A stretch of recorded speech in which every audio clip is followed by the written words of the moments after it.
Hello, everyone. It is a pleasure to be with all of you today in this webinar hosted by Urantia Association Education Committee. During the meeting, we ask you please mute yourself if you are not speaking to avoid disturbing background noises.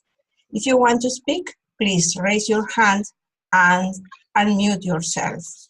And we ask you please use the chat only for webinar-related questions or comments.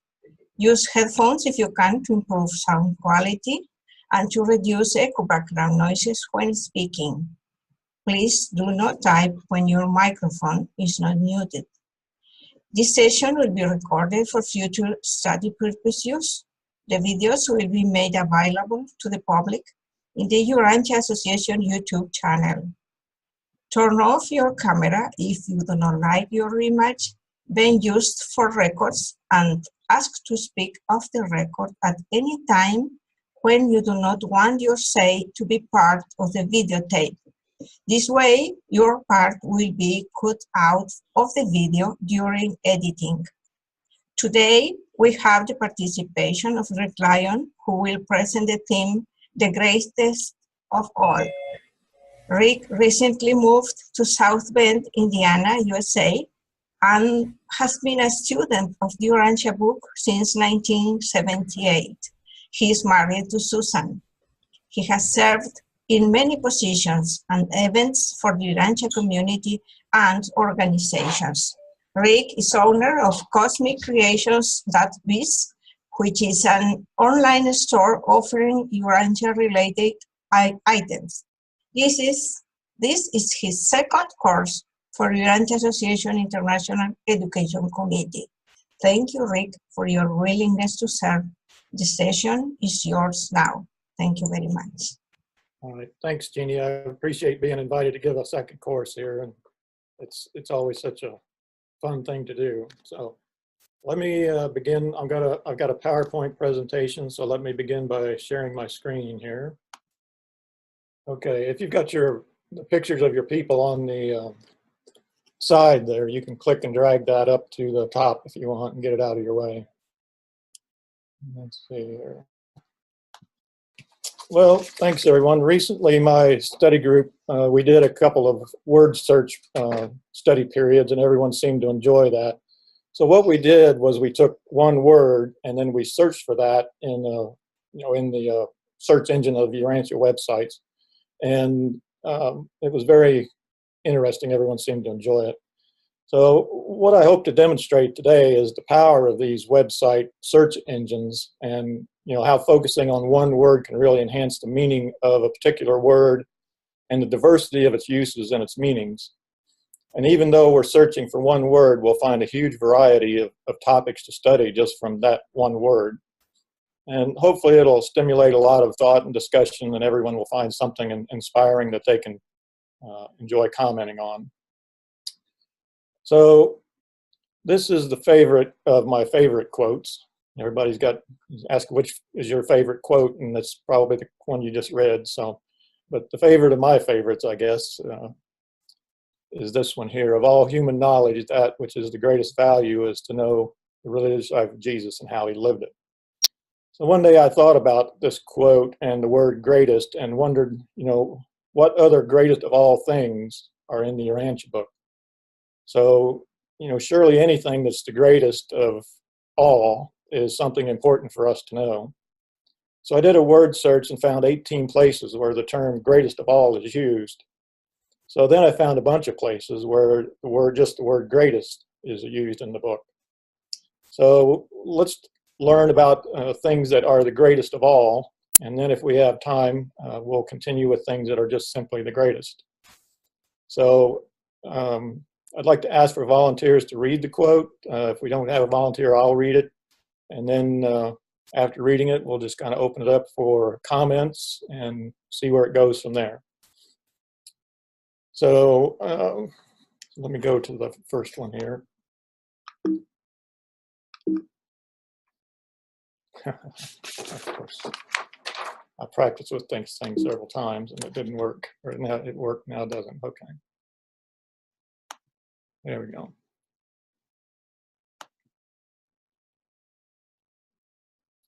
Okay, so I'll read the first one here.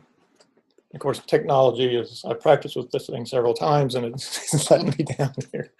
Anyway, so the first quote that we're going to look at is from paper 1, section 4, paragraph 1.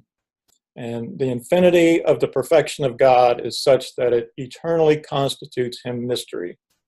And the greatest of all the unfathomable mysteries of God is the phenomenon of the divine indwelling of mortal minds. The manner in which the universal Father sojourns with the creatures of time is the most profound of all universe mysteries. The divine presence in the mind of man is the mystery of mysteries. So each time when we read a quote, whoever reads it can get the first go at making a comment on it, but I'll take this one first and get us started. So first of all, I'd like to comment on the word mystery there, because mystery is not some unknown thing. It's just unknown to us. So obviously God is aware of the infinity of his own perfection. And I suspect that the other members of the Trinity are as well. So, but the greatest of all the unfathomable mysteries of God is the phenomenon of the divine indwelling of mortal minds, how we get a thought adjuster.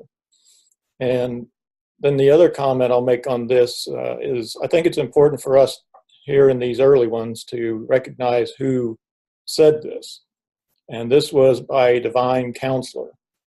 And at the end of paper 1, we can read about that divine counselor. He talks about how he's many times been in the presence of God. And he concludes his introduction by saying, I know whereof I speak.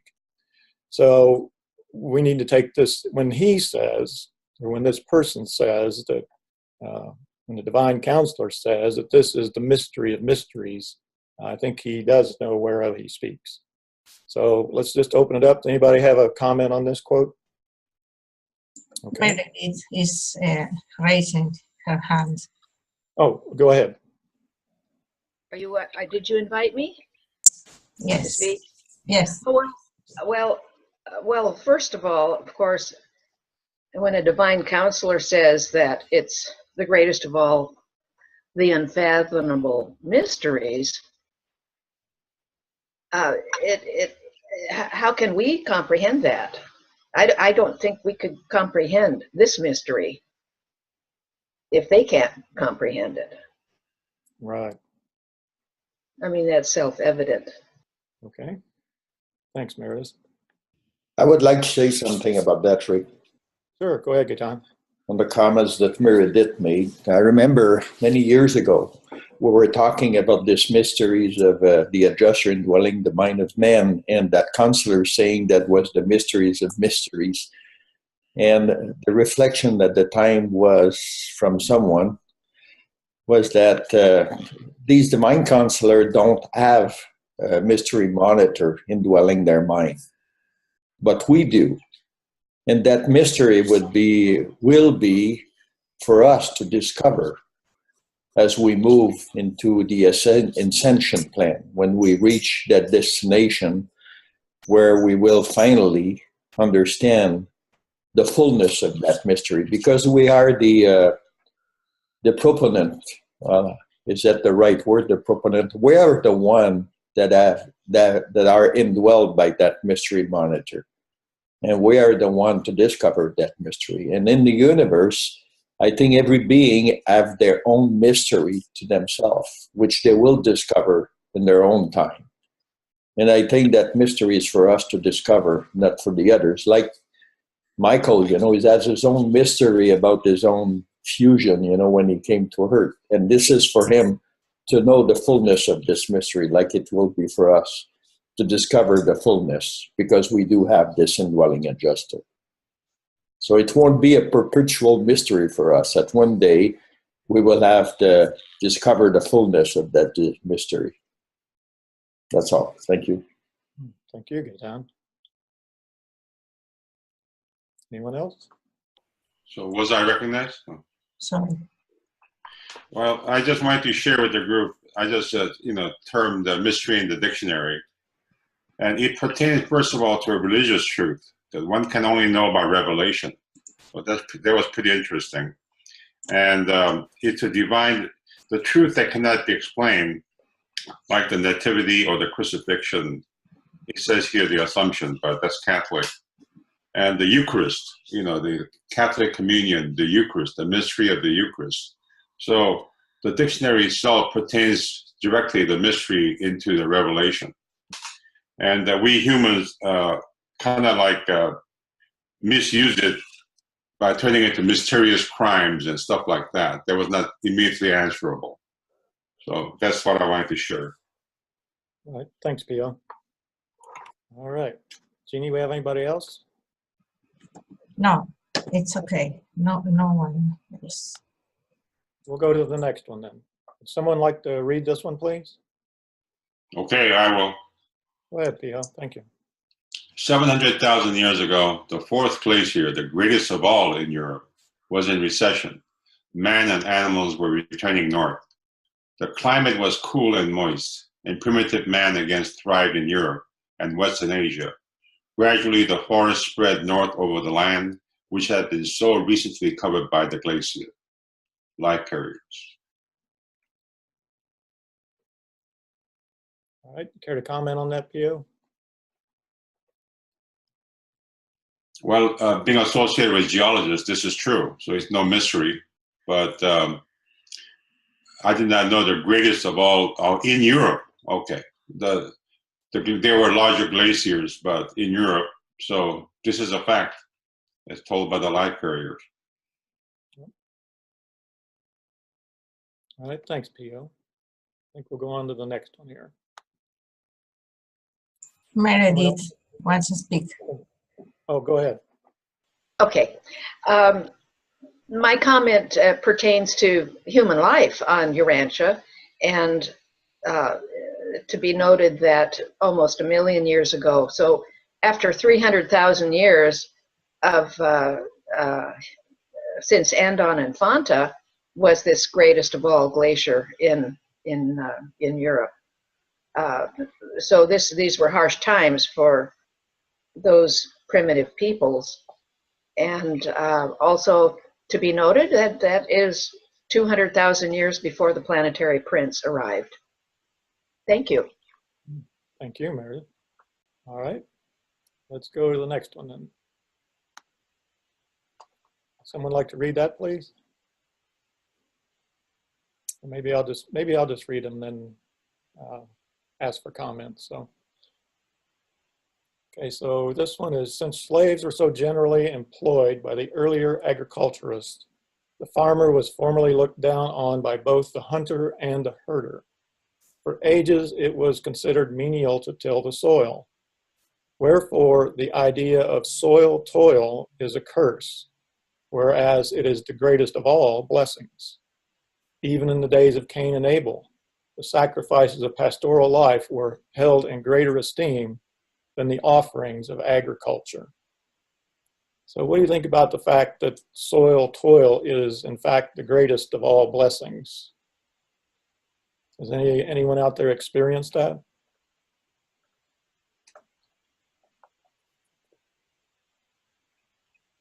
I'd like to say something. Sure, go ahead, John. I remember reading also that tilling the soil was the most human kind of work we could do. And if we read about the Asian people, you know, they say that agricultures and horticulture brought a lot of peace to them. You know, it brings peace to the mind. And whenever we do that exercise, you know, we don't think about everything. We feel, you know, like some kind of energy or some kind of practice in tilling the soil that pacify us, that relaxes us, that makes us connect with the rest of the universe. And even when I have to mow the lawn with my tractor, which is sometimes like not a very pleasant task, I always say, well, I share these things with God, you know, which is, we live in me. And I always remind myself that this is the most human task that can be done. I believe that in the rest of our progression, we will never again toil the soil. Or maybe I'm wrong. Anyway, thank you. Thanks, Gaetan. You know, a lot of people do find, I think, blessings in, you know, taking care of their flower garden or growing vegetables, or, you know, even in the people that live in the city where, you know, they may have like just a window garden or something like that. It seems like most everybody enjoys taking care of plants, or especially women enjoy taking care of plants and flowers and things like that. So I think we can see that, you know, that sort of thing is a blessing for sure. And it is good calming therapy, I think, for many of us to go out and work with the plants and be around nature and all that. So, okay.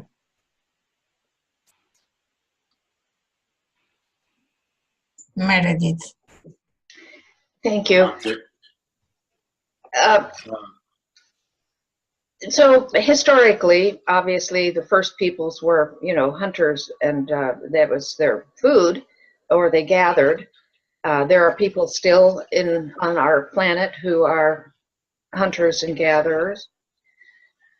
But the cultivation of the soil, that is the saving of seeds to plant for next season, is truly a progressive finding that the people of those primitive times, and even times in our modern history, is an amazing feat, because we would not eat were it not for food planted by even now agriculturalists, big business agriculture, and all of the trade practices of modern times. But for the home gardener, in many places on our world, people have their backyard gardens where they actually grow food for the family. And anyone who has participated in growing a flower or something, a tomato or something like that, it's a very nourishing thing. And weren't the people who offered their sacrifices of blood sacrifice more aggressive as people in our past than those who offered the offerings of agriculture? Is a more pacific, more friendly, more less aggressive sort of attitude of inner nature than those who felt that a blood sacrifice were required. That's all. Thank you. And Meredith, wasn't it, weren't like the agricultural offerings like in the temple, you know, some people would offer the sheep or a dove or a bull or whatever like that.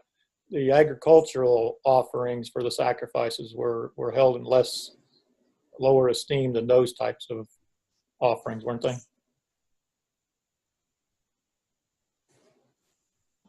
Oh, I think you're muted. I'm sorry. Well, I'm not an expert. I just know, you know, in broad terms, this is what that reference is saying. They were held in greater esteem than the agricultural offerings. So, you know, on a scale of 1 to 10, they were more valuable for some reason. And I think I think what is important is that the knowledge of agriculture, which was begun during the period of the planetary prince, when they learned, you know, and they domesticated animals and also learned about other agricultural pursuits, non-living, I mean the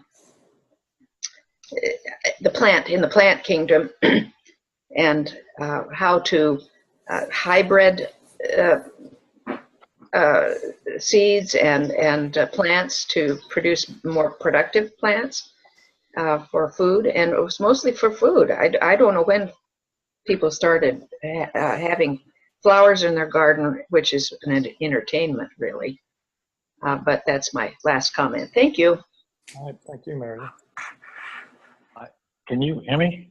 I'm on my phone. Oh. Pete, go ahead. Yeah, I was thinking about this sentence. And if you think about the future and the mansion worlds and things like that, we're not going to be hunters. We're not going to herd. I think Sparanga is pretty smart. I don't need to be herded.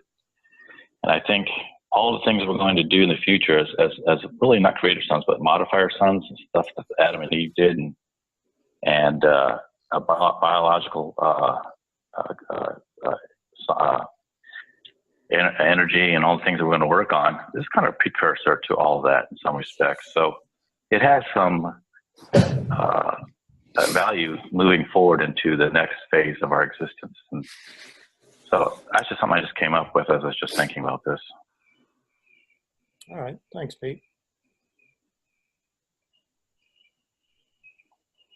I'd like to say, I'd like to add that if I'm not eating too much time here, but some of you know that I'm very attached to my two little dogs. I lived in Alaska for close to 30 years, and I did go hunting and fishing. And I have a little organic garden in the back, and toiling the soil is nothing. It's no hayride. It's backbreaking.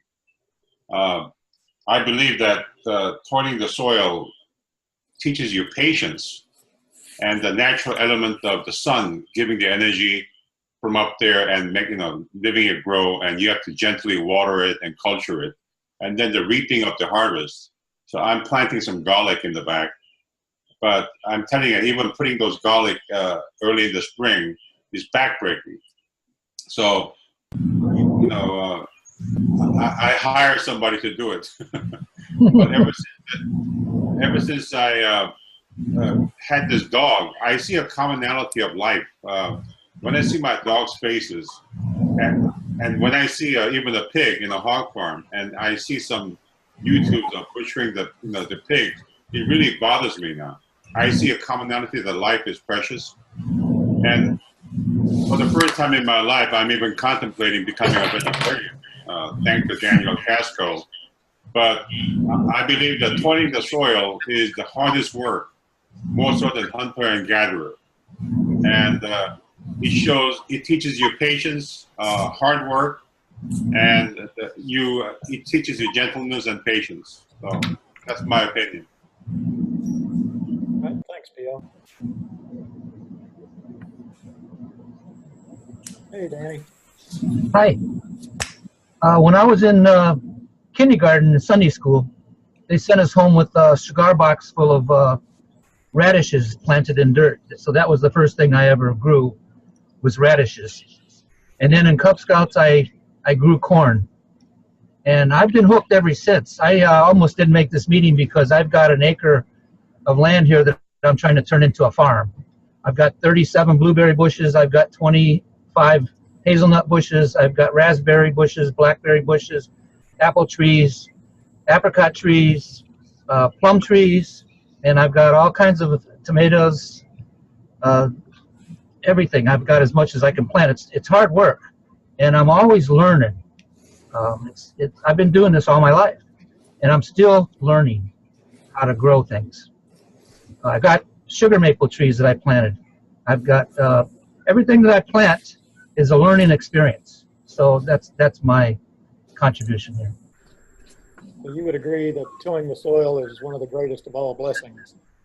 Well, I just got eaten up by the flies. When I came in here, I've got bites all over me. And I thought, am I stupid or what?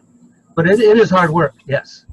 You just got to deal with it, and the rewards are worth it, that's for sure. I was eating raspberries yesterday from my garden. All right. Thanks, Danny. Gary, you popped up there. Do you have a comment?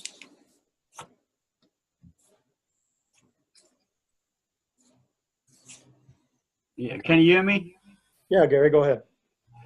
Yeah, I'm going a little bit further than this. A lot of my work is in Africa, and if you can have a look at some of the things that's coming off there, basically, when the people, Gaetan may know this as well, that when he was over there, But you can imagine in the United States that 2,700 kilometers square, that people looking for gold have decimated the land. And this is something that needs to be resolved. So it's just another perspective of, you know, treating the land and getting food from it, and that can no longer be food can be grown on there because of the chemicals that they use for it. I thought it was just something I'd like to put in on that. Sure. Thanks, Gary. All right. Well, let's move on to the next one. If someone would like to read, go ahead. I'll volunteer there. Bennett? All right. Go ahead, Bennett. From part 3, paper 97. The greatest of all distortions of Jewish history had to do with David. After Saul's victory over the Ammonites, which he ascribed to Yahweh, the Philistines became alarmed and began attacks on the northern clans. David and Saul never could agree. David, with 600 men, entered into the Philistine alliance and marched up the coast to Esdraelon. At Gath, the Philistines ordered David off the field. They feared he might go over to Saul. David retired. The Philistines attacked and defeated Saul. They could not have done this had David been loyal to Israel. David's army was a polyglot assortment of malcontents, being for the most part made up of social misfits and fugitives from justice. And I would hesitate to throw one word in there. Essentially, there were a lot of mercenaries involved in this. And most of you are probably aware that this is from the sacred and profane history discussion in the book. And, you know, as we look back on that, one of the challenges for all of us is to elevate our understanding of God's relation with mankind on an individual basis with the perceptions that God deals with us as whole peoples. And each people has their sacred history, more or less. And, you know, in this instance, you can see this secularism involved in the beginnings of the Jewish race. And how they apparently during the Babylonian captivity kind of harnessed all this stuff together to present a theoretically more coherent image. But I will leave that there. But it's important to get that balanced in our minds, because I think today we face an even greater perception as people pull back into their own tribal, and we've seen this trend for the last 20 years or more. People have become more tribal, and yet the book tells us that we have to progress from nationalism into a more universal world culture, which must evolve. It can't just be made by fiat. So here we are with a long history of this, which if you only use the Bible as a source, this is what you will have as your fodder. That's all. All right. Thanks, Bennett. Anyone else want to comment on this one? Rick? Go ahead, Pia. Well, this is what I love about the book. David, as you know, as I visited Israel with Diane's group, is revered as their greatest of them all. But this book, cut through the mustard. David was very sneaky, and he was a politician, and he indirectly assassinated Saul by not helping Saul. He endeared himself with Saul, and Saul loved him like a son, but he, earned a reputation, and this is a betrayal. So David was very sagacious, smart, and now he's, in the Israel lore, he's the greatest of them all, but the book showed that David was just a human being, a politician and a sneak, even though he was ordained by God according to the Old Testament. All right, thanks, Gio. Anyone else? I'd like to say something. Go ahead. I would like to say that I think David's mentioned in another place in the book also as having actually had one of his officers murdered because David had been interested in his wife, or he sent him to the forefront in the battle. But also, if you remember, David was also at one time in his life when he was young, more innocent and a faithful person. So it almost seems as though he went on a journey during his life, a spiritual journey that possibly fame and fortune had an effect on his character. So there's probably a lot more to understand about David and his life and journey than we probably are being told. But that's just all I have to say. He was human. Well, thank you, Susan. Yeah, you're absolutely right. Uriah Heep and Beersheba and all that. Mm-hmm. Been there and done that. Mm-hmm. All right, let's move on to the next one then. I'd like to try to get more of us involved here, so let me maybe call on a few people to read. And if you don't want to read, that's fine, just say so. But Susan, would you mind taking this one, please? Oh, I hope I can pronounce it correctly.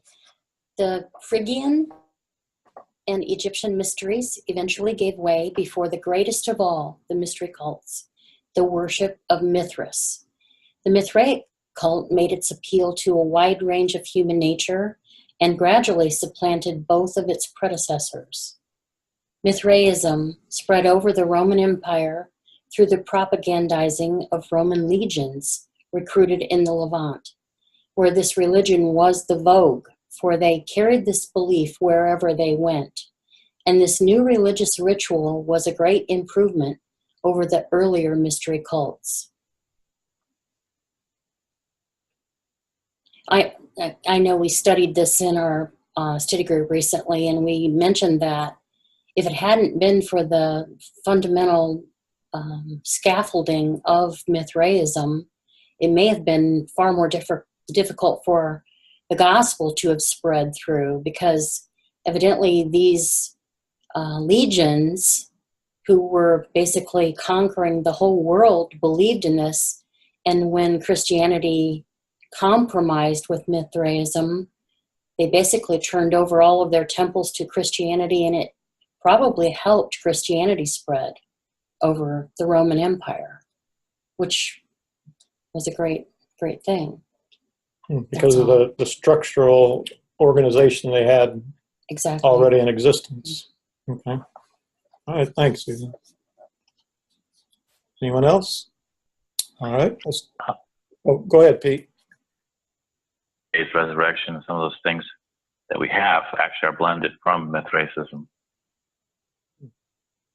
in Roman Catholicism. All right, thanks.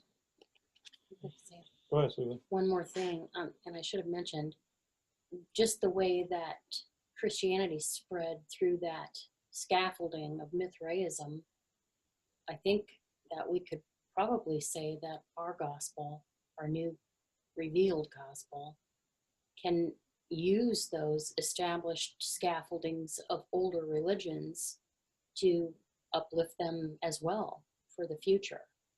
So as long as we keep our revelation clear of any kind of cultural, cultural or religious alignments with any certain religion or culture, we should be able to be a leaven for all of the religions of the world and use those scaffoldings to help grow the faith and uplift it. And spread the revelation. Exactly. Sure. Yep. All right. Thanks, Susan. Okay. Well, let's go on to the next one then. Who we got here? Mary, would you like to read this one, please? Can you see it okay? Gary must be muted or something. How about Will? Will, would you like to read this one? Yeah, paper 109. This same adjuster now reflects the inscrutable nature of his mighty personality, the pre-baptismal humanity of Joshua ben Joseph, the eternal and living transcript of the eternal and living values, which the greatest of all Urantians created out of the humble circumstances of a commonplace life, as it was lived to the complete exhaustion of the spiritual values attainable in mortal experience. All right, Will, you have a comment on that? The greatest of all Urantians? Well, he's my hero. There you go. I mean, I'm not talking about any of the post-baptismal stuff. I mean, that was all great. But I just think about, I'm constantly amazed by the consistency and the integrity and the strength of character to do the Father's will under such amazingly trying circumstances. I mean, it's hard for me to imagine a boy of 14 taking over the management of a family, and it just some astonishing things. He was a heck of a man. By the way, I just finished the UBIS course on the forward, which was a lot of fun. It was a good review for me. And I know that Jesus called himself the Son of Man and the Son of God. And once we fuse, won't we also become a Son of Man and a Son of God? So, I believe that's correct. Yeah, I agree with that, Will. Yeah. I know this past weekend we had a event in Wisconsin that Chris Wood led, and one of the things that we talked about was how Jesus had suffered. He had his father pass away. They had little Amos passed away. And he had the troubles, within the family, and there was some disagreements, there was some separations and things like that all through his life that we've all gone through. And, we were talking about family crisis, and we brought a lot of that out in that discussion of, the family crises that Jesus experienced are, identical in many ways to the family crisis that we go through ourselves. sure. We all we're all tried and tested in all ways. That's just, my years have shown me that's more and more obvious. And your comment there about, the Son of Man and the Son of God, I think we talked about that as well in that event, was because we are mortals and because we have our indwelling spirit, our thought adjuster. And at some point, we are the Son of Man. Our thought adjuster is like the Son of God. And at some point we'll fuse with that. And at that point we'll become like the Son of God and the Son of Man, as Jesus did too. So I think that's a valid comment you made there. Well, that's you put it better than I did. I agree with it 100%. Thank you. That's all. Thank you, Will. Anyone else? Rick, if I could, this is Bennett. Sure, Bennett, go ahead. Yeah, I've got two of the quotes that Will is referring to, and what you both said is right on the money. And then I will perhaps have a comment back to the original quote. And that is in referencing the Michael sons and human beings, and that we're so dissimilar and yet we're very much connected, is this: the adjusters are the will of God, and since the supreme creator children of God also personally embody that same will, it is inevitable that the actions of adjusters and the sovereignty of the universe rulers should be mutually interdependent. Though apparently unconnected, the father presence of the adjuster and the father sovereignty of Michael of Nebadon must be diverse manifestations of the same divinity. And it's kind of easy to read through that as we revere our Creator's Son, but it's speaking of all the children that arise on mortal spheres in the entire universe.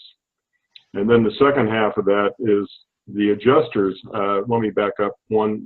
Thus, while you are in nature evolving inward and upward from man to God, the adjusters are in nature evolving outward and downward from God to man. And so will the final product of this union of divinity and humanity eternally be the Son of Man and the Son of God. And I think when many of us read this, at least in the initial times of our study, we may reference that to the Michael son of our local universe, but in fact this is specifically talking about the ultimate destiny of human beings.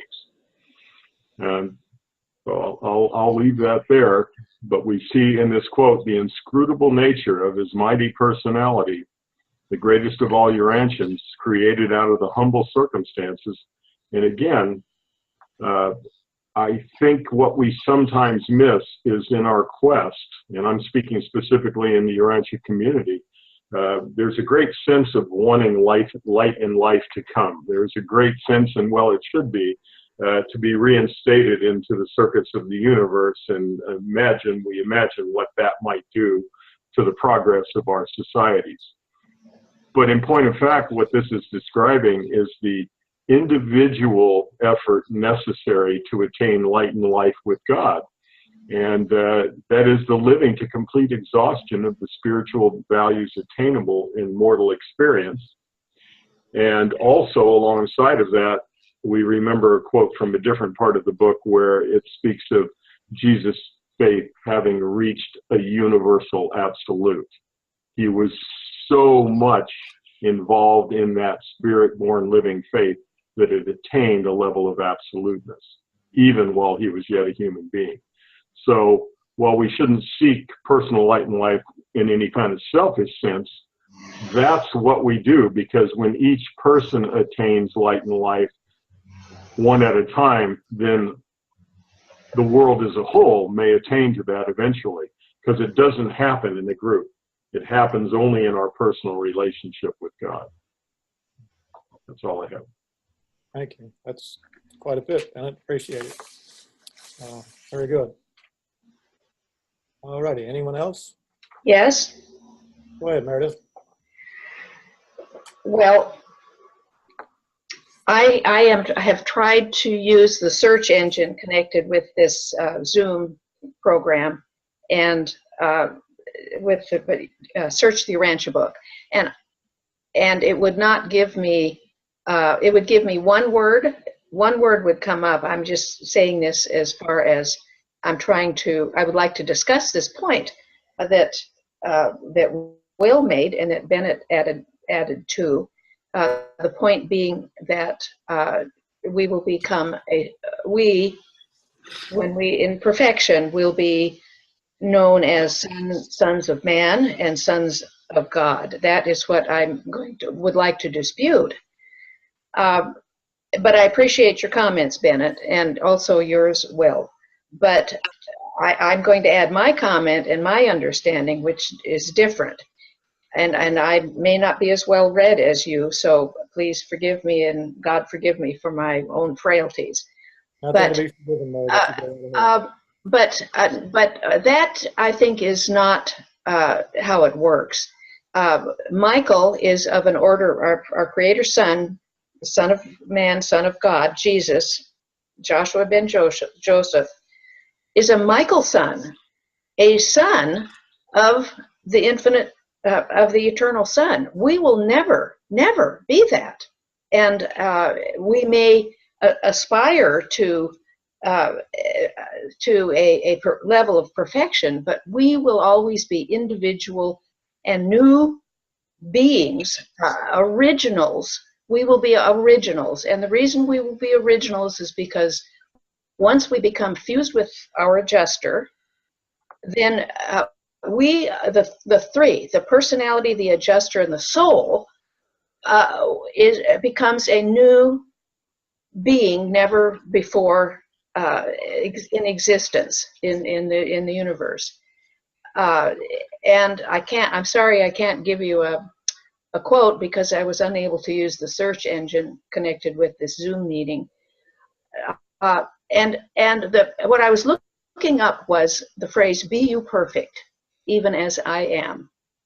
And I'm sure you all know, because you're well-read people in this study session, that the book says, and to paraphrase, "Be you perfect in your ability of perfection, in the extent that we can become perfected as seventh stage finalators, which are non-existent as of yet, according to the book.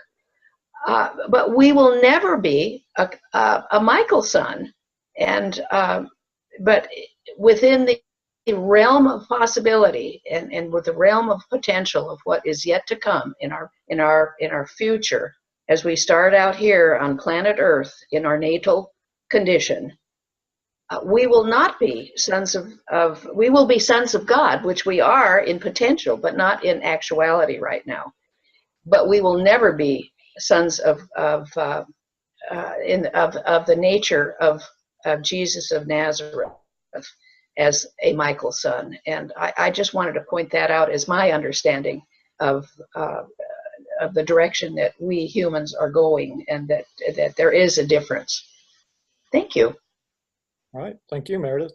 This is Linda, and I remember in one discussion group we had, Bennett made a comment about this, and I can't find the reference about it that he made, but it was that we can only become as perfect as we are capable of being perfect. We'll never be as perfect as God is. Bennett, do you remember that?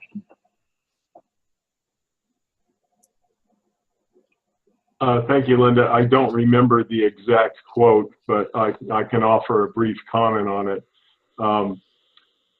Jesus, if you take only what you learn in the Bible, there's this absolute command to become perfect. And, we get it once or twice there.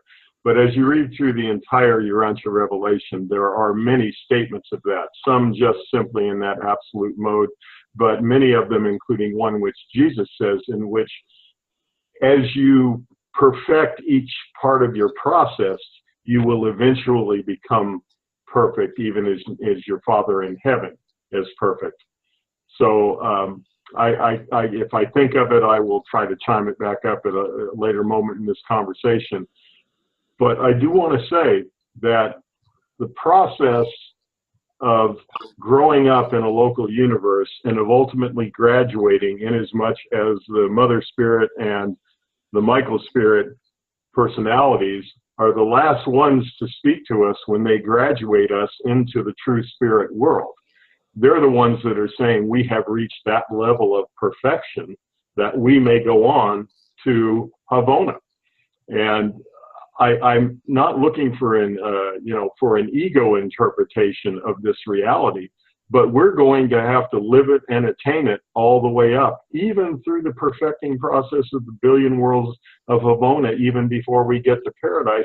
And even there is an additional centering and perfecting process that goes on.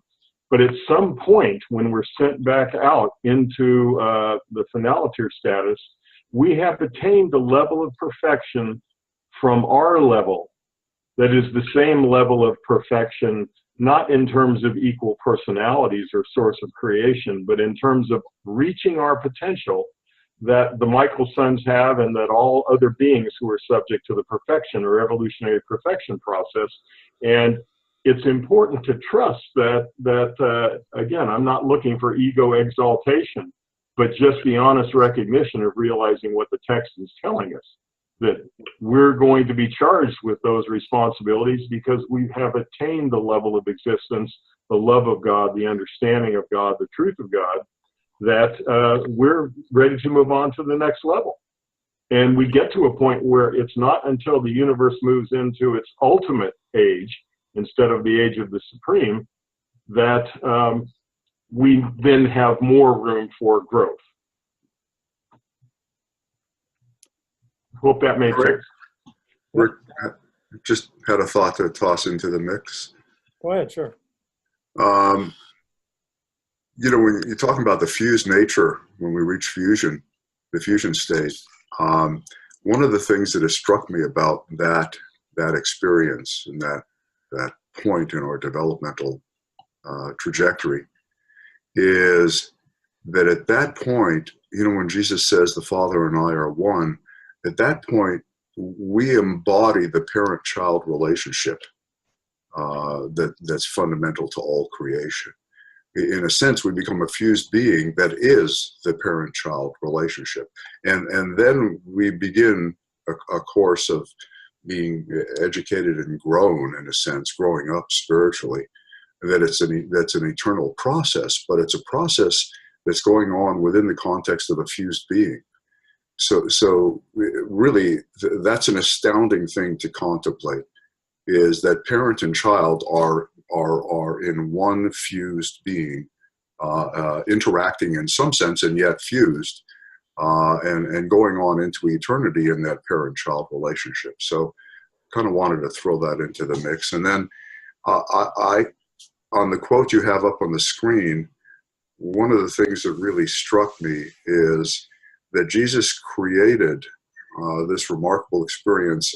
I love the phrasing, out of the humble circumstances of a commonplace life, because he lived it to the complete exhaustion of the spiritual values attainable in mortal experience. And that's very encouraging to me, because what it says is we're capable in our own small way of accomplishing a similar feat. And it's the humble circumstances of life. It's the day in, day out, everyday stuff that we engage in, that if we do it in relationship with God, in communion, if we do it sharing the inner life, it's ennobled and becomes a high spiritual value and has lasting value. So I just find that very encouraging, that it's the everyday stuff. It's the way we live it, whether we live it in shared companionship with the Father's indwelling Spirit, with Jesus. So I just was struck by that. All right, thank you. It kind of adds a lot of value to our own personal daily life, doesn't it? Yeah, Experience. Tremendous depth. But Susan wants to speak. Joan has raised her hand. Go ahead. Diane, go ahead. Okay, can you hear me? Yes. Okay. What moves me to the core of my soul with this quote is the words at the last sentence. When we read that, it says, "The same adjuster now reflects the eternal and living transcript of the eternal and living values, which the greatest of all Urantians in Joshua ben Joseph lived as it was lived to the complete exhaustion." That really impresses me deeply, because when it says to the complete, we know that the revelators choose their words, and when they use the word complete, it means complete, all of all, exhausted. And so even though the Urantia book gives us a great, great, great presentation of Jesus, as far as I know, it's the greatest book on the planet to know Jesus and all that, to mention that to the complete exhaustion of the spiritual values attainable, it just shows me that we have no idea, very little, I will be positive, we have such a small idea of the majesty of Jesus, because even though the book reveals a lot, when it says to the complete exhaustion, a lot of it is not mention of what Jesus went through with those spiritual, eternal, and living spiritual values. And that I find most impressive about stating, in other words, the greatness, the majesty, the unfathomable idea of who we are talking about with our human words. Thank you. All right, thank you, Diane. Jeannie, did you have someone else there? Oh, I just had a little comment that it really kind of limits it because at the last part is attainable in mortal experience. So there are other things we're going to learn that we don't learn in this mortal experience, I would assume. Okay. All right, Susan, she wants to make a comment. Go ahead. In paper 108, which we were just studying in study group last week, it says in section 4, there exists a vast gulf between the human and the divine, between man and God. The Urantia races are so largely electrically and chemically controlled, so highly animal-like in their common behavior, so emotional in their ordinary reactions, that it becomes exceedingly difficult for the monitors to guide and direct them. You are so devoid of courageous decisions and consecrated cooperation that your indwelling adjusters find it next to impossible to communicate directly with the human mind. When they do, there's always the danger of fanaticism. But it does say, trust all matters of mind beyond the dead level of consciousness to the custody of the adjusters. In due time, if not in this world, then on the mansion worlds, they will give good account of their stewardship. And eventually will they bring forth those meanings and values entrusted to their care and keeping. They will resurrect every worthy treasure of the mortal mind if you survive.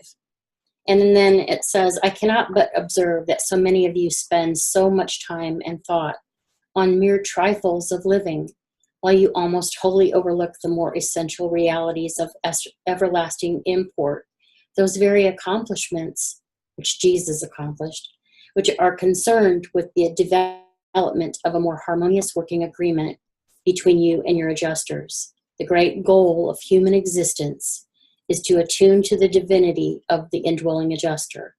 The great achievement of mortal life is the attainment of a true and understanding consecration to the eternal aims of the divine spirit who waits and works within your mind. All right, thank you. All right, well, we have quite a few quotes to go through here. Sorry, Rick. Joanne had raised her hand. I do not know. Go ahead, Joanne. Joanne Strobel? Joanne, you there? Okay. And who was the other one, Jeannie? Ronald?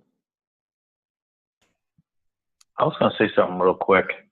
Okay. I look at what it says in your Urantia book a lot about patterns and about original patterns, and I look at Michael Lebanon as that original pattern and us as sort of replica copies eventually, a long-term annihilator goal. And so even though our experience is slightly different, I think we still have the ability to become fragments of replicas of that same process. And so there is something of a similarity for us coming from this area of the galaxy and going forward that always has a matching presence behind it. So I just wanted to add that 2 cents to it. All right, thanks, Pete. I understand what you're saying because I try to look for those patterns in our life too and how they compare to what we read in the book and those experiences. So yeah, I agree with the pattern concept there. So. All right, well, let's move on to the next one here. Oh, okay. Oh. Go ahead, Meredith, if you want. Well, I found something to share with you about what, I'm not sure who just spoke. In paper 1, the nature of the Paradise Creator Sons do not encompass all the unqualified potentials of the universal absoluteness of the infinite nature of the first great source and center. Excuse me. But the universal Father is in every way divinely present in the Creator Sons. The Father and his sons are one. These Paradise Sons of the order of Michael are perfect personalities. And here's what sent me there in the individual's comments. Even the pattern for all local universe personality, from that of the bright morning star down to the lowest human creature of progressing animal evolution. Thank you. Thank you, Meredith. All right. Would someone like to read this one? Rick, this is Linda. I can read. Absolutely, Linda, please. All right. Zoroastrianism. Praise God by seeking the pleasure of the wise one. Worship the God of light by joyfully walking in the paths ordained by his revealed religion. There is but one supreme God, the Lord of lights. We worship him who made the waters, plants, animals, the earth, and the heavens. Our God is Lord, most beneficent. We worship the most beatious, the bountiful immortal, endowed with eternal light. God is farthest from us and at the same time nearest to us, and that he dwells within our souls. Our God is the divine and holiest spirit of paradise, and yet he is more friendly to man than the most friendly of all creatures. God is most helpful to us in this greatest of all businesses, the knowing of himself. God is our most adorable and righteous friend. He is our wisdom, life, and vigor of soul and body. Through our good thinking, the wise Creator will enable us to do his will, thereby attaining the realization of all that is divinely perfect. Presented by Melchizedek, Director of the Revelatory Commission. Well, there's a lot to chew on there. Linda, what do you think of all that? I'm just thinking that if we are thinking constantly, and I know this is very difficult for me anyway, to be in the presence of God, that influences everything that we do in our life. And I think the more we try to do that, the more it will become a habit and become natural. But it is a process of growing to be able to do that. Okay, thank you. Anyone else have a comment on that one?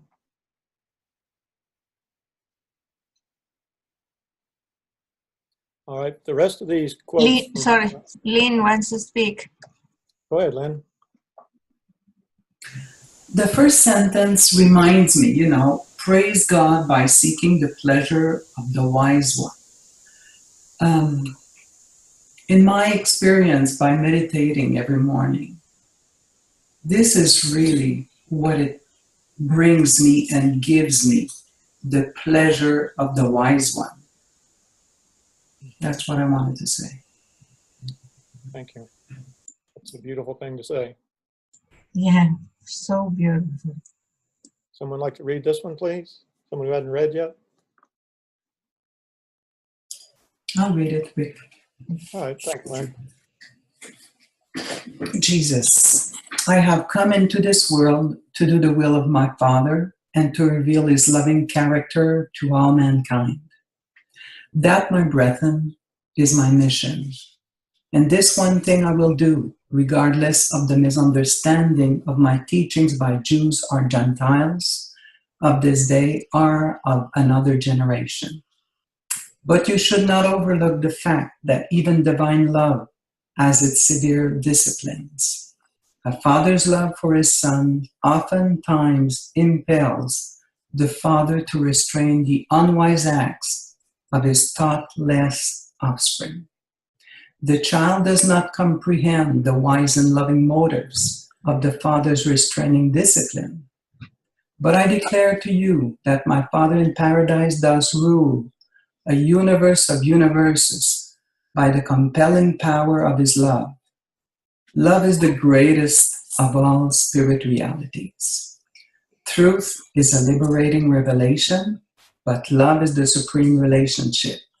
And no matter what blunders your fellow man make in the world management of today, in an age to come, the gospel, which I declare to you, will rule this very world. The ultimate goal of human progress is the reverent recognition of the fatherhood of God and the loving materialization of the brotherhood of man. Wow, this is just beautiful. Yes. Love is the greatest of all spirit realities. All right, we'll move on to the next one.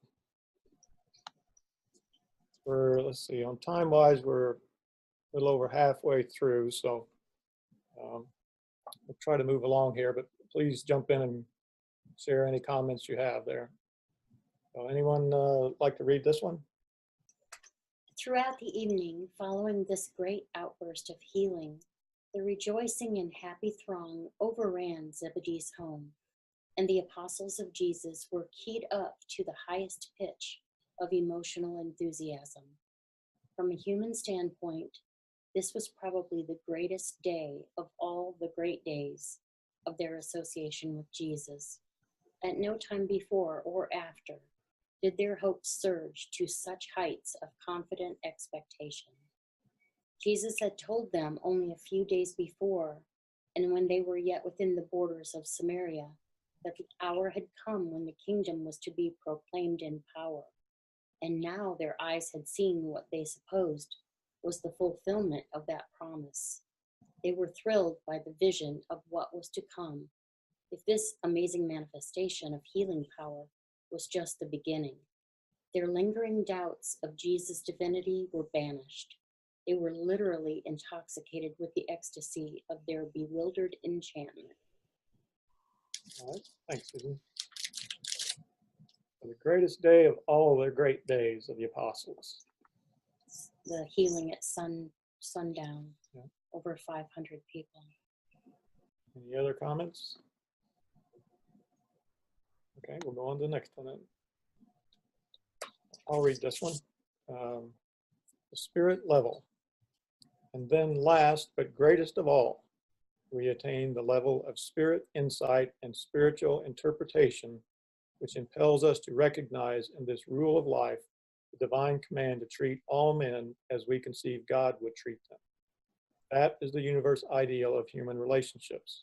This is your attitude toward all such problems when your supreme desire is ever to do the Father's will. I would therefore that you should do to all men that which you know I would do to them in like circumstances. I think this is referring to the golden rule. You know, we're taught that it's the golden rule is do unto others as you would have others do unto you. But this is uplifting that to do unto others as you believe God would do unto them. And that comes about, we start putting that into place when we make the choice to do our Father's will. We treat people the way we think God would treat them.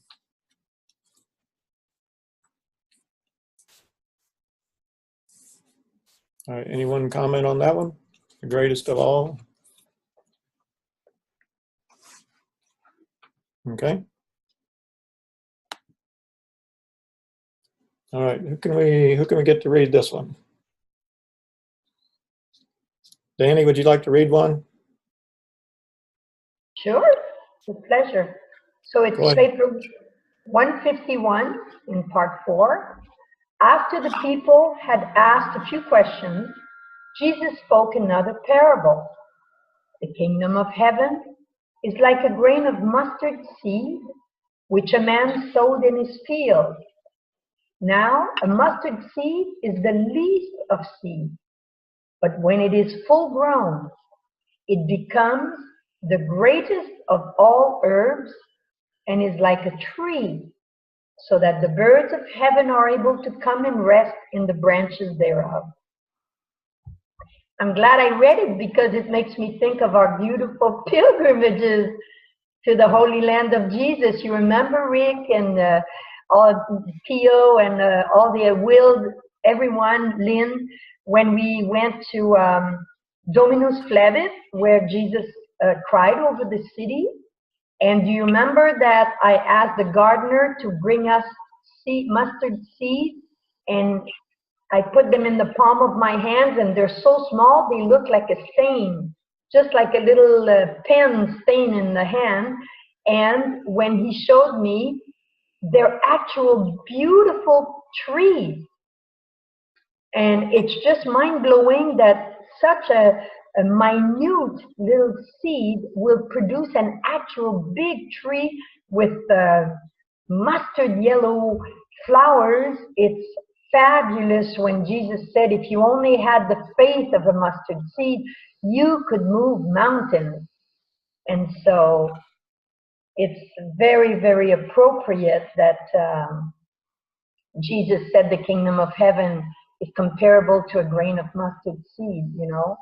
So we must develop our faith. We must have a robust faith, a faith that goes beyond doubt, that goes beyond rejections from others, that goes beyond unbelief around us, that just knows that with God all things are possible. And then we can move mountains with His help. You know, He moves the mountains, but uniting, being one, doing communion with Him, He can move mountains through us. And He did say, I go to my Father's house, and greater things than these shall you do, not because you're greater than me, but because my Spirit will live within each and every one of you. So when we unite and as one team Jesus, and we use that mustard seed comparison, it's again unfathomable what we can accomplish as a humanity. So it's wonderful that you read this, that you chose this, and it says it becomes the greatest of all herbs. That I did not know. So I learned something today. Well, there you go. That's what we're here for. That's right. Thanks a lot, Rick. Well, thank you, Diane. I do remember us being there and holding just a few little mustard seeds in our hand, and they're just, I wish I'd have put that picture in the presentation here of your hand with the mustard seeds in it, because it's amazing how small those little seeds are, and then compare it to the tree we were standing next to. Yes. They say a picture is worth 1,000 words. There you go. It helps.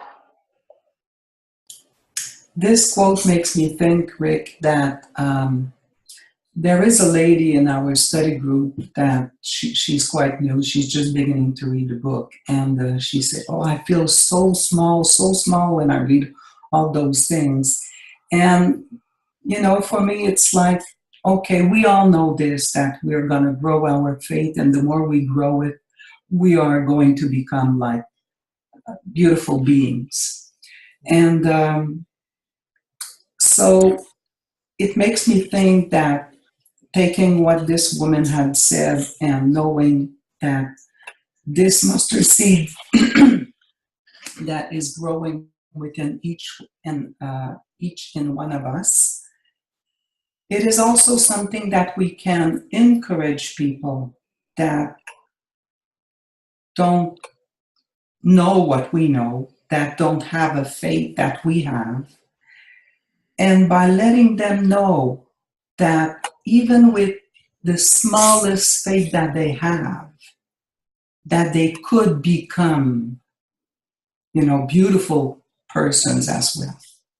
That's what I wanted to comment. Well, thank you. Thanks for adding that. Yes. Yeah, I know we have a lady in our study group who's similar to that. You know, she's always, we'll read where, you know, we're the slime and the ooze and things like that. And she's like, oh, you know, it bothers her a little bit. But, you know, I kind of try to keep reminding her, then this quote would do that. You know, perhaps we're the mustard seed. And so that's where we are at the moment. We're the least of beings and will creatures, but we have a great future ahead of us. All right. Rick, go ahead, Bennett. Yeah. In contemplating this seemingly insignificant seed and how it can become this great tree, and the wisdom, the consciousness to understand what that entails, time, space, and all of the assimilation of the nutrients, the food necessary to produce this life form. I remember a quote somewhere from the Annals of Rock and Roll that said, only God can make a tree. Well, only God can make a true person. And when you look at the relationship between us as seemingly insignificant, although we are believed in by God, we are believed in by Jesus. seeing that first before we ever take a step towards faith, I think, is incredible. And yet most of us learn it in the reverse order. We struggle with our faith until we get to some point. But think about the development or the growth of the soul, which is like the growth of the tree. It's the product of the the imperfect material child of God reaching towards the spiritual life on the inside, and the product of the perfect fragment of God, the adjuster. And in order to grow the soul, number one, the adjuster is not taking the actual manifestations of our suspect deeds. He's taking the intent and the aspiration and what we are willing to become, what we desire to become, and translating that into universal and divine values. And that is what makes our soul grow. So everything that is going on in our person, we got to keep an eye on that. But everything that's happening in our soul is already reaching up to its highest possible manifestation of perfection on this yet lowly level of universe life. But it only continues to grow from there, which is why the move from mortal life into Urantia life is such a springboard, such a pole vault. So I'll leave that there. All right, thanks, Bennett. Go ahead, Susan. Well, this quote reminds me of one earlier where Jesus spoke and said that he declared that someday this gospel will rule this world. And as typical for a parable, this parable has so many levels of meaning. And for me, when I interpret this, the kingdom of heaven is like a grain of mustard seed which a man sowed in his field. For me, that is Jesus. He sowed this gospel. And at some point, there's comfort that that this will grow and take over the whole world, and we will be able to come and rest in this branches of this community, this human community of nurturing, of brotherhood, of love. And that's how I interpret this, as a promise, basically, that I stand on, that Jesus gave us, that, we can look forward to a day when his gospel will rule this world and everyone will live in harmony. All right, thank you, Susan. Well, I think we've seen there how one sentence and one example there can lead to many different really good interpretations. So, all righty. Let's see what time it is here. Okay, we're 3/4 of our way through here, and I've got several more. So, okay, would someone like to read this one? Ronnie, would you like to read? I don't know whether you're on the phone. I can't see who's on the phone and not. But Ronnie, are you there? And would you like to read one? I'll read this one. Okay, go ahead, Will. Rodan. But the greatest of all methods of problem solving I have learned from Jesus, your master.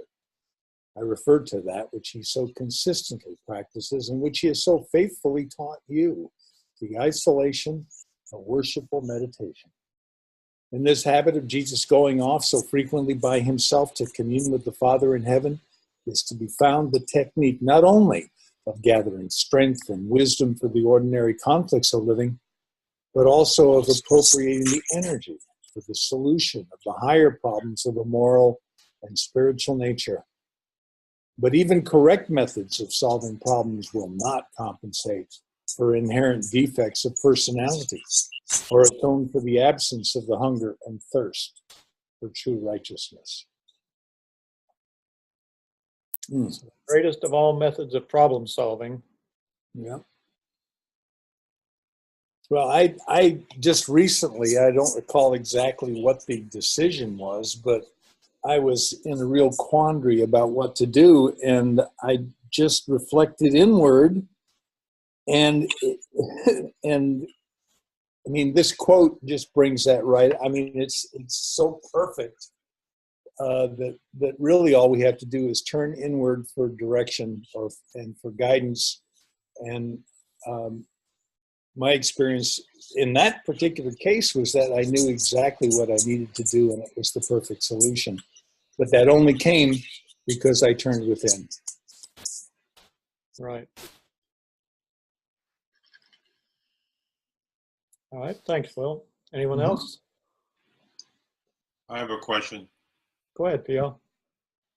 Rodin is one of my favorites in the book, and I do remember this when I was first reading it.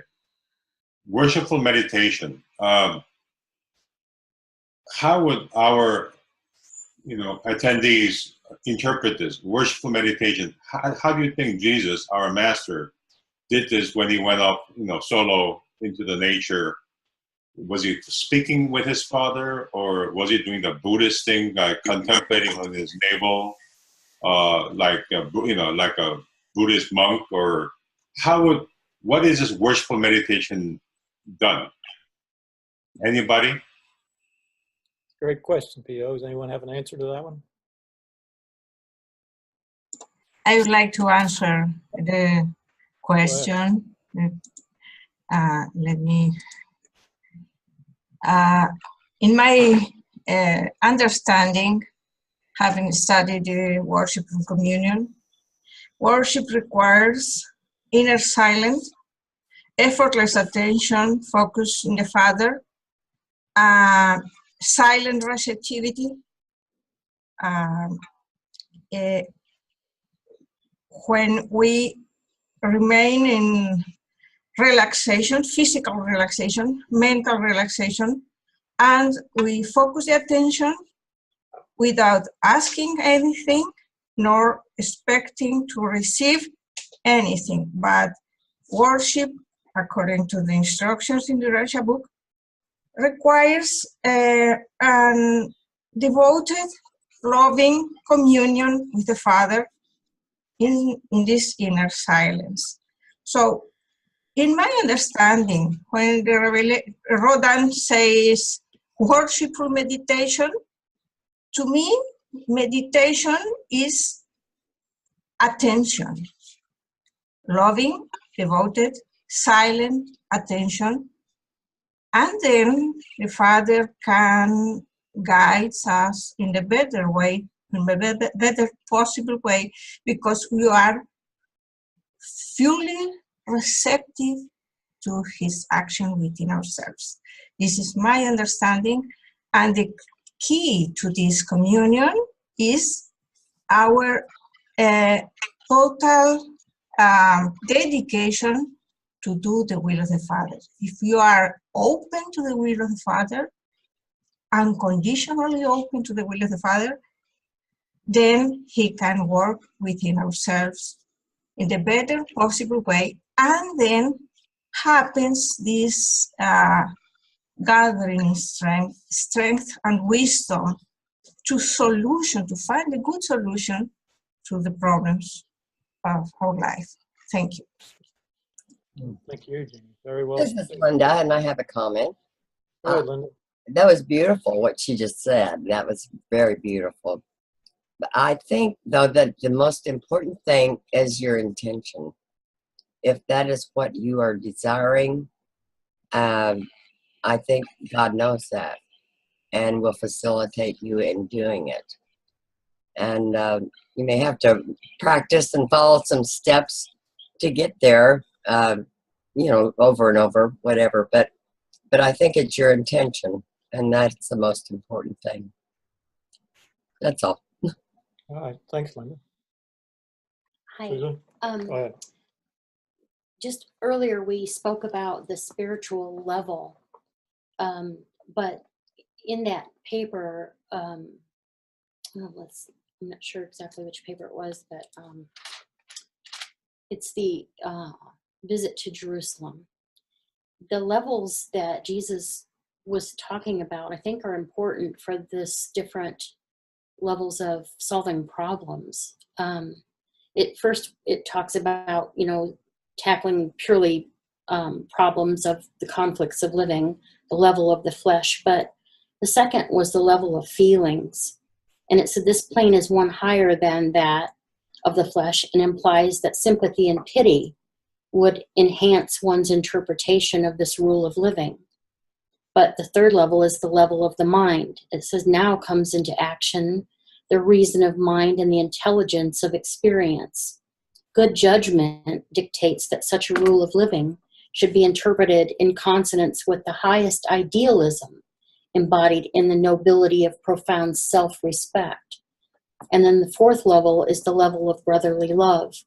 Still higher is discovered the level of unselfish devotion to the welfare of one's fellows.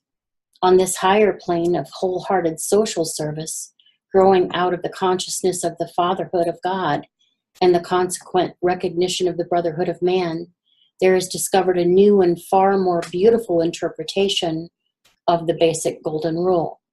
And then the fifth level is the moral level.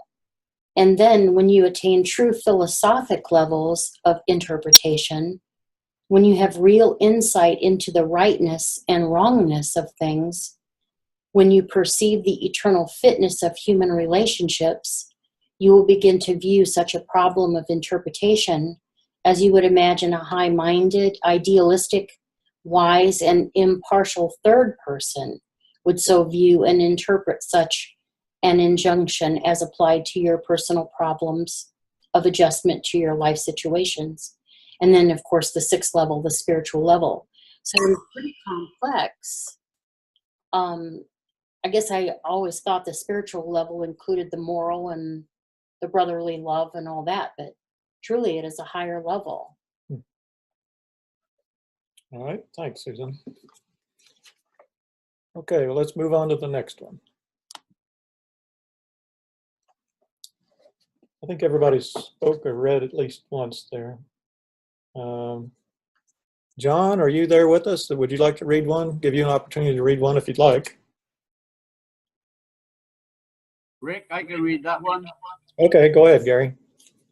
He truly hesitated about bringing Lazarus back to the mortal light. His sisters really needed him, but Jesus regretted having to summon his friend back to experience the bitter persecution which he well knew Lazarus would have to endure as a result of being the subject of the greatest of all demonstrations of the divine power of the Son of Man. Sorry about that. Well, Gary, you sound like you just spoke from the dead. Thank you, Pia. No wonder I sacked you as my agent over in the United States.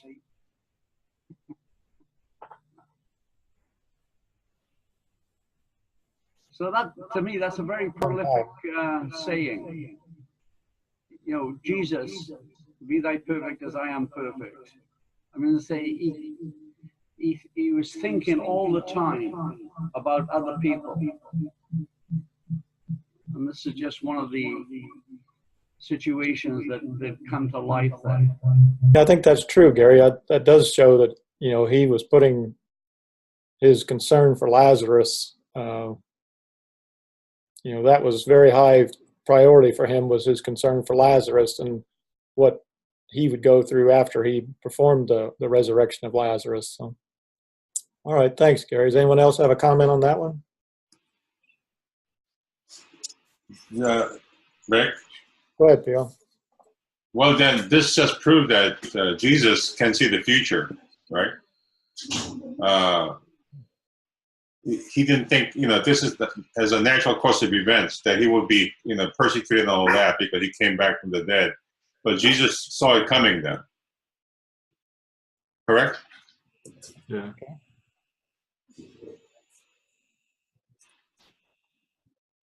All right. Anyone else? Rick, Go ahead. this is Diane. Go ahead, Diane. Hey, I would like, can you go back to the previous quote before you move to the next one? Because there's something important that should be said. The one about, yes, the greatest of all methods of problem solving. And we were talking, someone asked about the worshipful meditation. And I really want to say thanks to Joanne, because Joanne shared something about, oh, here it is. Joanne Strobel, and thanks a lot, because she says a dictionary contemporary with the reception of the finalized Urantia papers, as originally published in the Urantia book, provides the following definition of the word meditation, because the reason why I'm saying this is because someone asked, what is meditation? And so on top of what was said to, to commune and to make one and all this, I really like this definition, which says close or continued thought, not just focusing, but a thought, the turning or revolving of a subject in the mind. And that makes sense, because when we want to be solving a problem, that problem sums up into a thought, in the mind, serious contemplation, mental reflection, often specifically thought devoted to religious subjects. So I thought that it was important to mention this. Thank you again, Joanne. That is very important. And I also wanted to say, Rick, thank you so much for your gift to us today about this greatest of all webinar. It can be a play on words, greatest of all webinars, but this greatest of all, because just the fact of talking about methods of problem solving, Jesus talked about so many ways to solve problems, that it didn't dawn to me to pay attention to the word greatest of all this, greatest of all that. And so it gives even more importance to a specific subject, as opposed to knowing that Jesus presented us a plate full of methods. One can be greatest of all, and it goes with all the other subjects that you have been showing us. So I really want to say thank you, because I find it very, very enriching. Thank you. I appreciate that. Can I say something, Rick? Sure, Jeannie. Thank you. Diane, I agree with your comment about the worshipful meditation. It is true. I think it is important that we reflect about the problem we have at the moment. But if to be worshipful meditation, it means that we must be also, aside of reflect about our problem and thinking, we need a stage of silent receptivity to allow our Father guide us to find a better solution. It is not just a human activity. We must allow the Father to participate in our meditation, in this worshipful meditation. In my understanding, and also in my personal practice, worship requires silent receptivity, without effort, focused in the presence of the Father within ourselves. So I think worshipful meditation has two stages. One is what you said, and a final stage of just being receptive to allow the Father guide us in this solution, or in our personal spiritual growth. Of course, everything the Father wants to give to us. I think we should consider this also silent receptivity to understand this so important teaching. Thank you. Thank you, Jeannie. And it's true, because it's, as you said, the key is the two words. And you had given a beautiful, beautiful description of worship. And Joanne supplied this beautiful, beautiful description of meditation, and combining the two, there it is. Hallelujah. Exactly. It's combining the two. Yes. Thank you, Diane. I love your comment. Thank you. Can I just say, too, that this article from Peter Hawley really helped me a lot.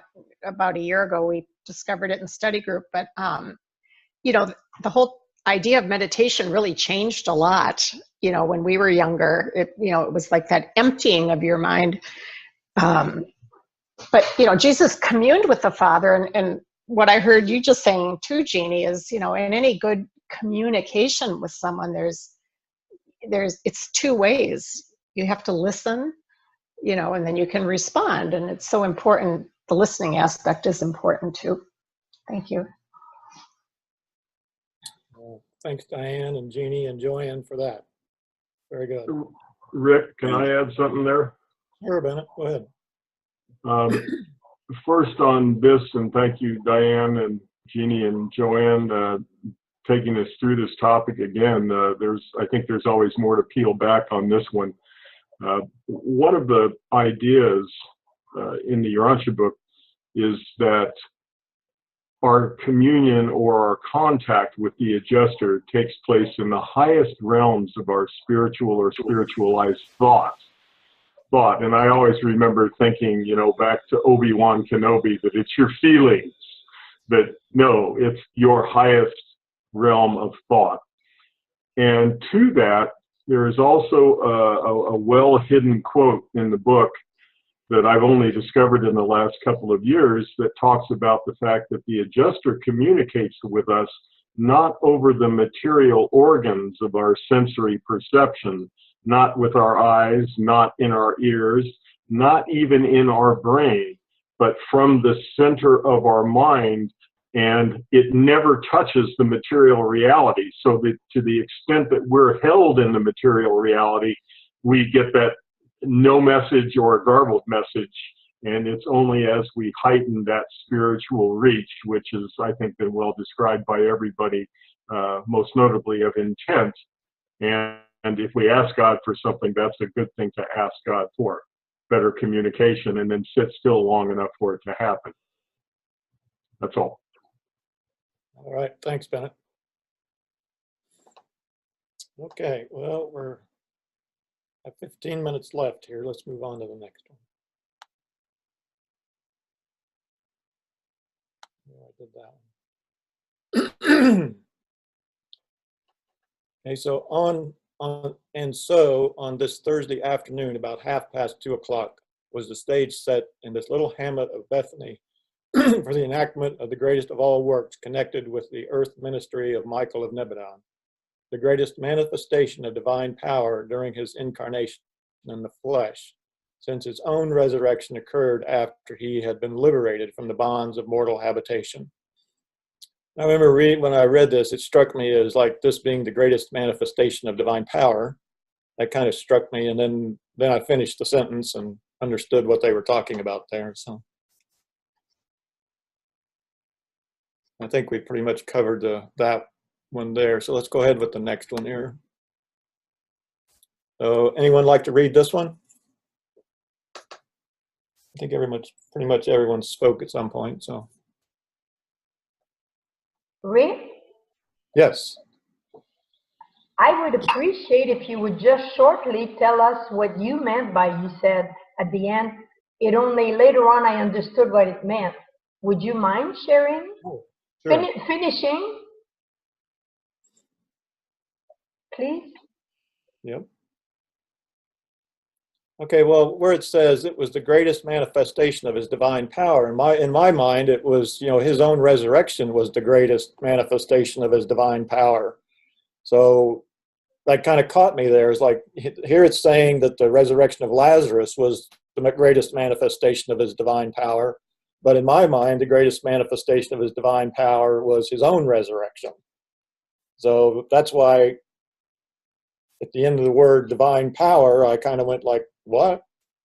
But then I read the rest of the sentence. It said, since it's during his incarnation in the flesh, this is the greatest manifestation of his divine power during his incarnation in the flesh, because his own resurrection, which no doubt was a greater manifestation of divine power, occurred after he had been liberated from his mortal body.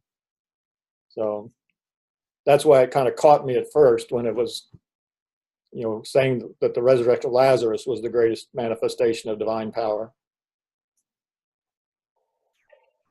Thank you. Oh, you're welcome. Okay. I'll go ahead and read this one too, and then we'll see what comments we get. So then came forward excuse me. Then came forward one of the groups of the Pharisees to ask harassing questions, and the spokesman, signaling to Jesus, said, Master, I am a lawyer, and I would like to ask you which, in your opinion, is the greatest commandment. And Jesus answered, there is but one commandment, and the one that is the greatest of all, and that commandment is, Hear, O Israel, the Lord our God, the Lord is one, and you shall love the Lord your God with all your heart, with all your soul, with all your mind, and with all your strength. This is the first and great commandment.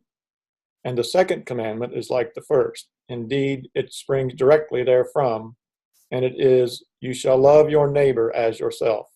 There is no other commandment greater than these. On these two commandments hang all the law and the prophets.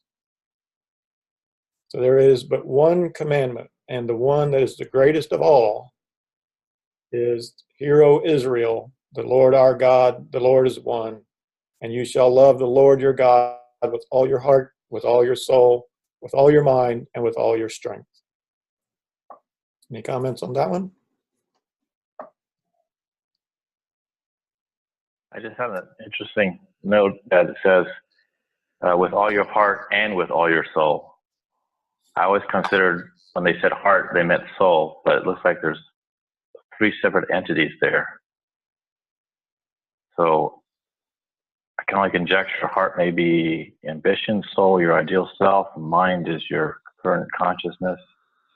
I don't know how to read into that, but I just happen to see that it breaks it into three separate sections there. I've always thought it as two. That's a very good point, Pete. Your heart, your soul, and your mind. Maybe like your heart is maybe like your desire or your wishes. Can I say something? Sure. Go ahead, Jeannie. In my understanding, this consecration of our mind, heart, and soul is our consecration, full consecration to do the will of the Father, and then our life is fully dedicated to live the teachings and to do the effectively do the will of the Father, and then this happens. I think this love the Father or love our neighbor as ourselves can be really a truth in our life, because our Father is who gives us the strength, the love, the fruit of the Spirit to make this reality. Thank you. All right. Thank you, Jeannie. All right, well, let's move on to the next one. Can I say something? Absolutely, go ahead. I wave my hand. I don't know if you see it. Sorry. I just wanted to say, to me, two things about the question about the soul, the heart, the soul, and the mind. The vision I have in my mind right now is it completes the three dimensions: physical, morontial, and spiritual. And so the heart is our body, our physical vehicle on earth, on Urantia.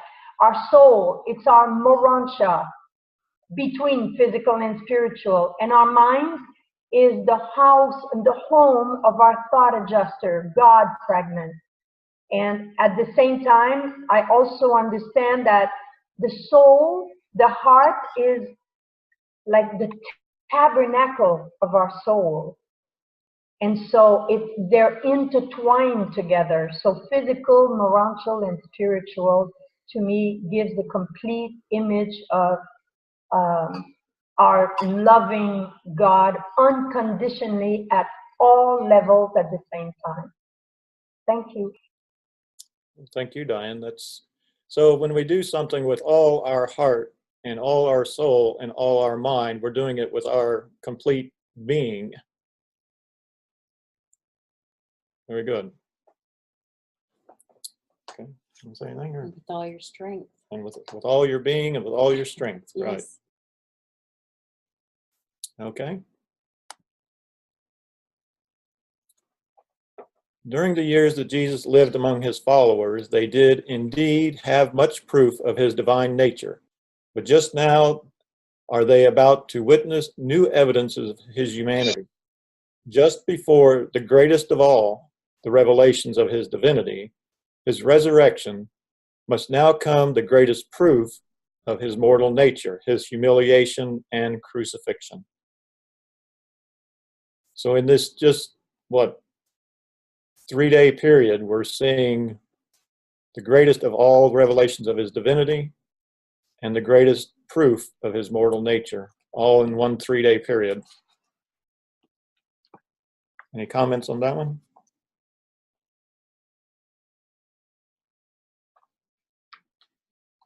How much time we got left here? Okay.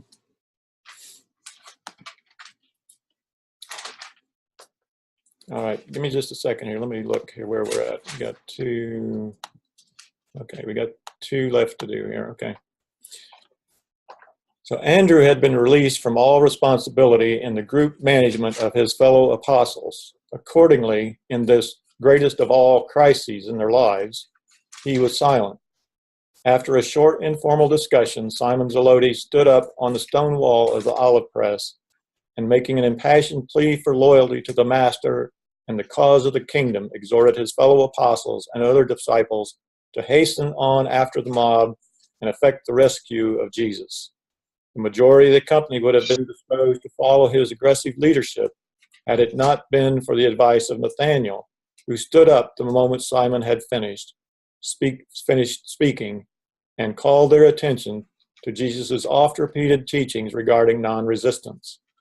He further reminded them that Jesus had that very night instructed them that they should preserve their lives for the time when they should go forth into the world proclaiming the good news of the gospel of the heavenly kingdom. So here we are just before the crucifixion. We just read about the greatest day of the great days that the apostles had. And now we're seeing the greatest of all the crises in their lives. Any comments on that one?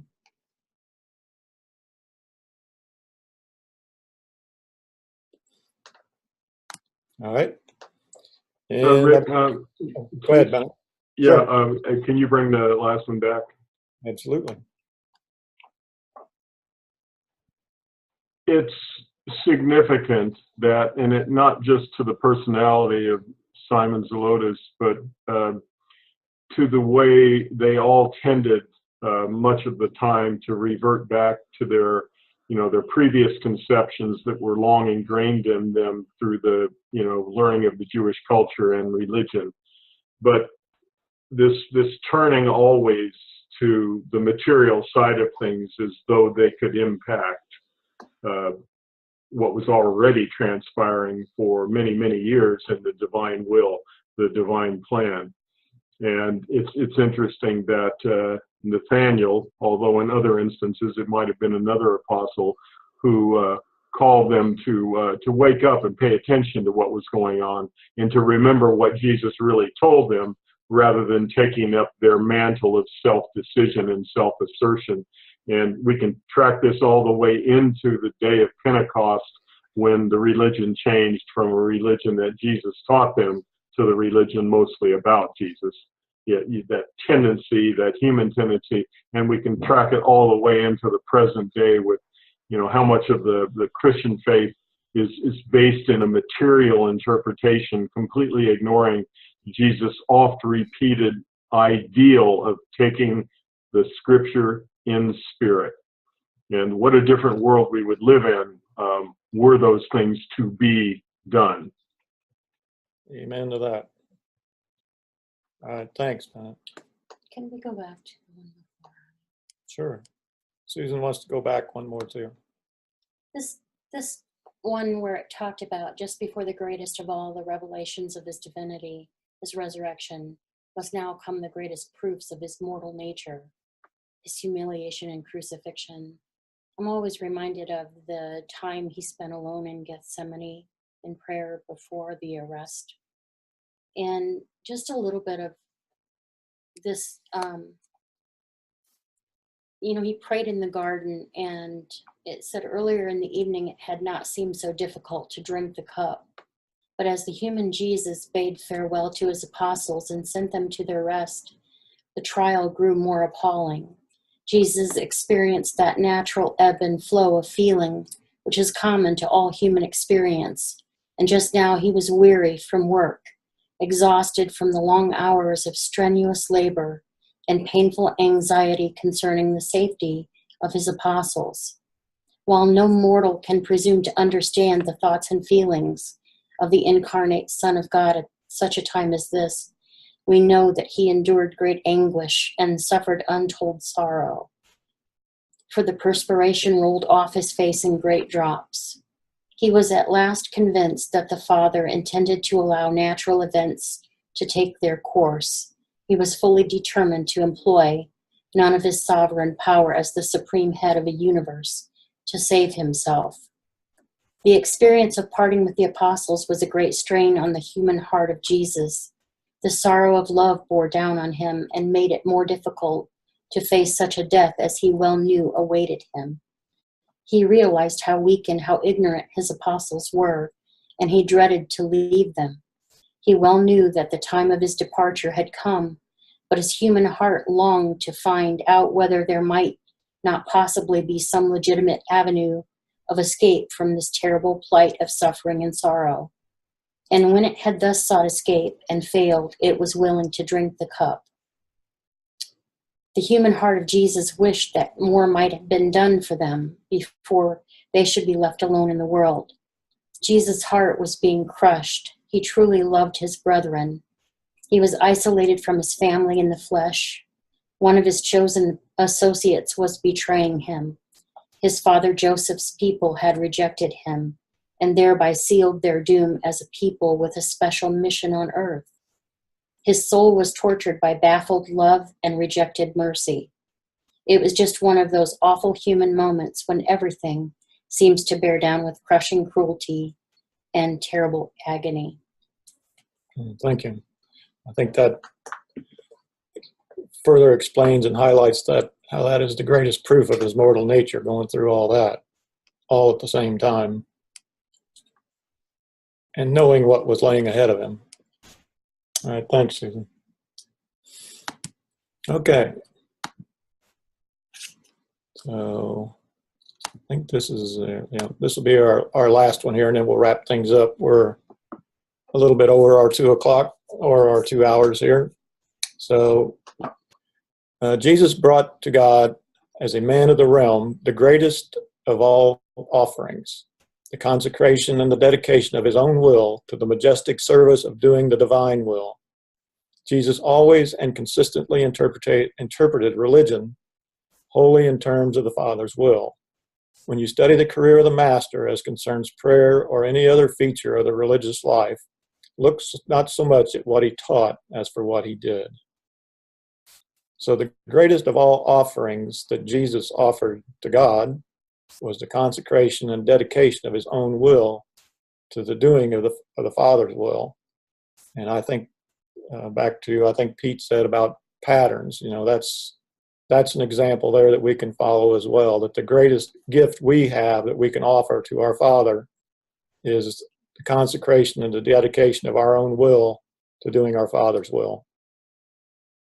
Anyone like to comment on that quote? Rick, if I can. Sure. There's also the quote earlier, much earlier in the book, where it says that it's not only the choicest gift of human beings to God, it's the only gift of true value. Right. If we don't partner with him, if we aren't friends with him, if we don't share our inner life with him and manifest the fruits of that inner life in the outer world, then, well, we still have more to learn anyway, but we have a lot more to learn.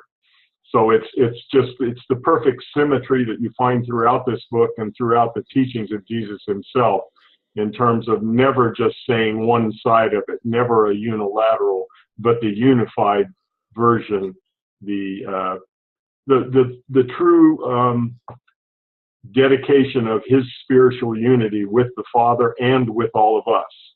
And to the extent that we portray that in our lives, and to the extent that we willingly participate, well, if you are doing it, you know the difference. If you're not, you haven't experienced it yet. But what more can we ever hope for? There you go. All right, well, my presentation continues on with just the greatest, this is the last of the greatest of all quotes, and I'll stop sharing my screen here. And Jeannie, you can take back over. If you'd like, we can continue this later in a second session. We can do a part 2 some Saturday if you'd like, but that's it for today for me. Thank you, everyone. Hope you enjoyed it. Thank you very much. It was very, very instructive, and we can set some other sessions so you can finish. Thank you, Rick. Thank you, everybody. Yep. Thank you. Yes. Thanks, everyone, for all the great, great, great comments. Wow. It just shows you the power of the search engine and looking for one word. And just sometimes just pick a word of any kind, you know, and search for that word. And it's amazing what you can pull out of the book in many different topics. Thank you, everyone. Have a nice day.